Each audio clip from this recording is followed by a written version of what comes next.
ఆంధ్రప్రదేశ్ రాజకీయాల్లో కీలక సెగ్మెంట్ అమలాపురం. చాలా నియోజకవర్గాల్లో టీడీపీ వర్సెస్ వైసీపీ ద్విముఖ పోరు కనిపిస్తే ఇక్కడ మాత్రం త్రిముఖ పోరు కనిపిస్తోంది. గత ఎన్నికల్లో టీడీపీ, వైసీపీ, జనసేన మధ్య ట్రై వార్ జరిగింది. ఇప్పుడు టీడీపీ జనసేన పొత్తుతో ద్విముఖ పోరు జరుగుతుందా, లేదంటే టిక్కెట్ రాకపోతే జనసేన అభ్యర్థి ఇండిపెండెంట్గా బరిలో దిగుతారా అన్నది కీలకంగా మారుతుంది. 2008 నియోజకవర్గాల పునర్విభజన తర్వాత అమలాపురం సెగ్మెంట్ ఎస్సీ రిజర్వ్డ్గా మారిపోయింది. ఈ 5 ఏళ్లలో ఈ సెగ్మెంట్లో చాలా రాజకీయ పరిణామాలు జరిగాయి. రాజకీయాలు హాట్గా మారుతున్నాయి. జిల్లాల విభజన తర్వాత కోనసీమ జిల్లా పేరును అంబేద్కర్ కోనసీమగా మార్చడంపై చాలా ఆందోళనలు, ధర్నాలు, రాస్తారోకాలు, లాఠీ చార్జీలు కూడా జరిగాయి. మరి ఇప్పుడు అమలాపురం నియోజకవర్గ ఓటర్ నాడి ఎలా ఉందో తెలుసుకునే ముందు 2019 అసెంబ్లీ ఫలితాలను ఒకసారి పరిశీలిద్దాం. 2019 ఎన్నికల్లో వైసీపీ అభ్యర్థి పినిపే విశ్వరూప్ 43% ఓట్లు దక్కించుకొని గెలిచారు. ఈ సెగ్మెంట్లో విశ్వరూప్ వ్యక్తిగత ఇమేజ్, జగన్ వేవ్ బాగా పనిచేసింది. అదే సమయంలో ఆనందరావు గతంలో ఎమ్మెల్యేగా ఉన్నప్పుడు చేసిన అభివృద్ధితో తెలుగుదేశం పార్టీకి 27% ఓట్లు తెచ్చిపెట్టింది. అలాగే గత ఎన్నికల్లో జనసేన నుంచి పోటీ చేసిన శెట్టి బత్తుల రాజాబాబు కూడా 27% ఓట్లు దక్కించుకుని నియోజకవర్గంలో బలమైన లీడర్గా గుర్తింపు సాధించారు. అప్పట్లో కాపులు, శెట్టి బలిజ కమ్యూనిటీలు రాజాబాబుకు చాలా ప్లస్ అయ్యారు. అలాగే Pawan Kalyan image, party wave కూడా జనసేన ఓట్ షేర్ పెరగడానికి కారణమైంది. మరి ఈసారి ఎన్నికల్లో అమలాపురం నియోజకవర్గంలో రాజకీయం ఎలా ఉండబోతోందో big TV exclusive detailed election survey చేసింది. ఆ అభిప్రాయాలను ఇప్పుడు పరిశీలిద్దాం. వైఎస్ఆర్ కాంగ్రెస్ పార్టీకి చెందినటువంటి నాయకుడు విశ్వరూప్. మరి విశ్వరూప్కు రానున్న ఎన్నికల్లో అనుకూలమైనటువంటి అంశాలు ఏమిటి పరిశీలిస్తే, అమలాపురం నియోజకవర్గంలో బలమైన నేతగా ఈయనైతే గుర్తింపు కనిపిస్తోంది. ఇది ఖచ్చితంగా పాజిటివ్ ఫ్యాక్టర్. మంత్రిగా పనిచేసినటువంటి అనుభవం ఖచ్చితంగా రాజకీయంగా కలిసి వచ్చే ఫ్యాక్టర్గా కూడా చెప్పుకోవచ్చు. మరోవైపు పార్టీ పరంగా చూస్తే వైఎస్ఆర్ కాంగ్రెస్ పార్టీకి చెందినటువంటి క్యాడర్ విశ్వరూపు పట్ల పూర్తి స్థాయిలో సంతృప్తిగా అయితే మాత్రం కనిపిస్తున్నారు. ఇది విశ్వరూపుకు ఉండేటటువంటి ప్లస్లు. మరి విశ్వరూపుకు ఉండేటటువంటి మైనస్ పాయింట్స్ ఏమిటి పరిశీలిస్తే, పబ్లిక్లో నెగిటివ్ ఇమేజ్ అయితే మాత్రం పెరుగుతూ వస్తుంది. ఇది కనిపిస్తోంది. ఇది ప్రధానమైన మైనస్. జనానికి అంత త్వరగా అందుబాటులో ఉండరు అనేటటువంటి అపవాదైతే ఈయన పట్ల నియోజకవర్గంలో వినిపిస్తోంది. మరీ ముఖ్యంగా కరోనా వంటి కీలకమైనటువంటి సమయంలో అంతగా సహాయాలు చేయలేదు అనేటటువంటి అభిప్రాయం కూడా సర్వేలో వ్యక్తమైంది. 2019 ఎన్నికల టైంలో ఇచ్చిన హామీలు పూర్తి స్థాయిలో నెరవేర్చకపోవడం కూడా మరో మైనస్గా చెప్పుకోవచ్చు. జిల్లాకు అంబేద్కర్ పేరు పెట్టడంపై జనంలో ఆగ్రహావేశాలు కూడా కనిపించాయి. మరి అమలాపురం మున్సిపాలిటీలో ట్రాఫిక్ సమస్యలు రోజుకు పెరుగుతున్నాయి. దాన్ని సరిగ్గా అడ్రస్ చేయలేకపోయారు అనేటువంటి అభిప్రాయం కూడా సర్వేలో కనిపిస్తోంది. సెగ్మెంట్లోని మండలాలు, గ్రామాలకు సరైనటువంటి కనెక్టివిటీ రోడ్లను వేయలేకపోయారు. ఆ ఇబ్బంది అయితే కనిపిస్తోంది. మరోవైపు డంప్ యార్డ్ లేకపోవడంతో రోడ్ల పక్కనే చెత్త ఎక్కడికక్కడ కనిపిస్తోంది. మరీ ముఖ్యంగా కీలకమైన అంశం టిడ్కో ఇల్లు జనానికి అందించకపోవడం కూడా మరో మైనస్గా చెప్పుకోవచ్చు.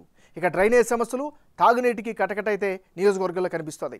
ఇక యువత విషయానికి వస్తే జాబ్ నోటిఫికేషన్లు లేక, ఉపాధి లేక నిరుద్యోగుల్లో ప్రస్తుత సర్కార్పై అసంతృప్తి అయితే కనిపిస్తుంది. ఇది దీనికి సంబంధించినటువంటి ప్లస్లు, మైనస్లు. తెలుగుదేశం పార్టీకి చెందినటువంటి నాయకుడు ఐతాబత్తుల ఆనందరావు.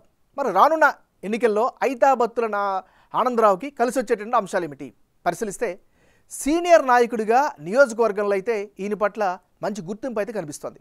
మరోవైపు సామాన్య జనంలో ఈయన పట్ల పాజిటివ్ ఇమేజ్ కూడా వ్యక్తమవుతుంది. ఎప్పుడైనా ఎవరికైనా సమస్యలు వస్తే ఇమీడియట్గా పరిష్కారానికి చొరవ చూపుతారు అనేటువంటి అభిప్రాయం కూడా ఈయన పట్ల వ్యక్తమవుతుంది. మరీ ముఖ్యంగా అన్ని సామాజిక వర్గాల్లో, అంటే అన్ని కమ్యూనిటీల్లో కూడా ఈయన పట్ల మంచి ఆదరణ కూడా కనిపిస్తుంది. ఇది ఐతాబత్తుల ఆనందరావుకి సంబంధించిన ప్లస్లు. మరి ఈయనకి సంబంధించిన మైనస్ పాయింట్స్ ఏంటి సర్వేలో ఏం తెలియ కనుక పరిశీలిస్తే, ప్రధానంగా జనసేనతో పొత్తుతో ఓట్ల బదిలీ జరుగుతుందా, జరగదా అనేటువంటి ప్రధానమైనటువంటి ఒక డౌట్ అయితే వినిపిస్తుంది. ఇది దీనికి సంబంధించినటువంటి ప్లస్లు, మైనస్లు. తెలుగుదేశం పార్టీకి చెందినటువంటి నాయకుడు శెట్టి బత్తుల రాజాబాబు. మరి రాజాబాబుకు రానున్న ఎన్నికల్లో అనుకూలమైనటువంటి అంశాలు ఏమిటి పరిశీలిస్తే, అమలాపురం నియోజకవర్గంలో కీలక నేతగా ఈయన కూడా మంచి గుర్తింపు అయితే కనిపిస్తోంది. ముఖ్యంగా గత ఎన్నికల్లో మంచి ఓట్ షేర్ సాధించడం కూడా ఆయనకి రాజకీయంగా అనుకూలమైనటువంటి మరొక అంశంగా చెప్పుకోవచ్చు. ఇక కులాల పరంగా చూస్తే శెట్టి బలిజ, కాపు ఈ 2 కమ్యూనిటీల్లో కూడా ఈయన పట్ల ప్రాధాన్యత కనిపిస్తుంది. ఈయనకి పట్ల పాజిటివ్ ఫ్యాక్టర్ కనిపిస్తుంది. అన్ని గ్రామాలను కవర్ చేసేలా రాజాబాబు మహాసంకల్ప యాత్ర చేశారు. అది ఖచ్చితంగా అడ్వాంటేజ్గా కనిపిస్తోంది. ఇక ప్రభుత్వ విధానాలను ఎప్పటికప్పుడు ఎక్కడికక్కడ ప్రశ్నిస్తూ వస్తున్నారు. దీంతో ప్రజలకు మమేకమయ్యారు. ఇది శెట్టిబత్తుల రాజాబాబుకి సంబంధించినటువంటి అనుకూల అంశాలు. మరి ఈయనకి సంబంధించిన మైనస్ పాయింట్స్ ఏంటి పరిశీలిస్తే, తెలుగుదేశం పార్టీ జనసేన అభ్యర్థులు విడివిడిగా ప్రచారాలు చేస్తూ ఉండడం ఒక కన్ఫ్యూజన్ అయితే క్రియేట్ అవుతుంది. ఇక పొత్తుల్లో భాగంగా టిక్కెట్ ఎవరికి దక్కుతుంది అనేటువంటి అనుమానం కూడా బలంగా వినిపిస్తుంది. ఇది ఈయనకి సంబంధించినటువంటి ప్లస్లు మైనస్లు. రానున్న ఎన్నికల్లో అమలాపురం నియోజకవర్గంలో ఎవరెవరు బరిలో ఉంటే ఫలితాలు ఏ విధంగా వచ్చే అవకాశం ఉందో పరిశీలిద్దాం. ముందుగా విశ్వరూప్ వర్సెస్ ఐతాబత్తుల ఆనందరావు. వీళ్ళిద్దరు గనుక బరిలోకి దిగితే, ఇప్పటికిప్పుడు ఎన్నికలు జరిగితే అమలాపురంలో తెలుగుదేశం పార్టీకే గెలుపు అవకాశాలు ఎక్కువగా కనిపిస్తున్నట్లు బిగ్ టీవీ సర్వేలో తెలుస్తుంది. తెలుగుదేశం పార్టీ అభ్యర్థి అయిన ఐతాబత్తుల ఆనందరావుకు 52% ఓట్లు, వైసీపీ ప్రస్తుత సిట్టింగ్ ఎమ్మెల్యే పినిపే విశ్వరూపుకు 41% ఓట్లు, ఇతరులకు 7% ఓట్లు వచ్చే ఛాన్సెస్ కనిపిస్తున్నాయి. టీడీపీ అభ్యర్థి ఆనందరావుకు ఎక్కువ ఓట్లు వచ్చేందుకు కారణం గతంలో ఓడిన సానుభూతి, అమలాపురంలో జనంలో మంచి ఇమేజ్ కలిసి వస్తున్నాయి. మరోవైపు కరోనా లాక్డౌన్ సమయంలో ఆయన అనేకమైనటువంటి సేవా కార్యక్రమాలు చేశారు, అవి ప్లస్ అవుతున్నాయి. 2014లో ఎమ్మెల్యేగా ఉన్నప్పుడు చేసిన అభివృద్ధి కార్యక్రమాలను జనం గుర్తుంచుకోవడం కీ ఫ్యాక్టర్ కాబోతోంది.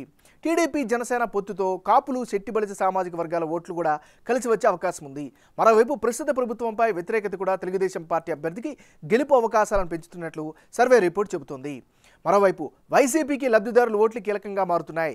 మరో సినారియో ప్రకారం అమలాపురంలో టీడీపీ జనసేన పొత్తు వికటిస్తుందా అన్న డౌట్లు కూడా పెరుగుతున్నాయి. ఒకవేళ టీడీపీ అభ్యర్థికి టికెట్ వస్తే జనసేన నుంచి టికెట్ ఆశలు పెట్టుకున్న రాజాబాబు స్వతంత్రంగానైనా బరిలో దిగేందుకు సిద్ధమవుతున్న ప్రచారం జరుగుతుంది. అదే కనుక జరిగితే వైసీపీకి గెలుపు అవకాశాలు ఎక్కువ అవుతున్నాయని సర్వే రిపోర్ట్ సారాంశం.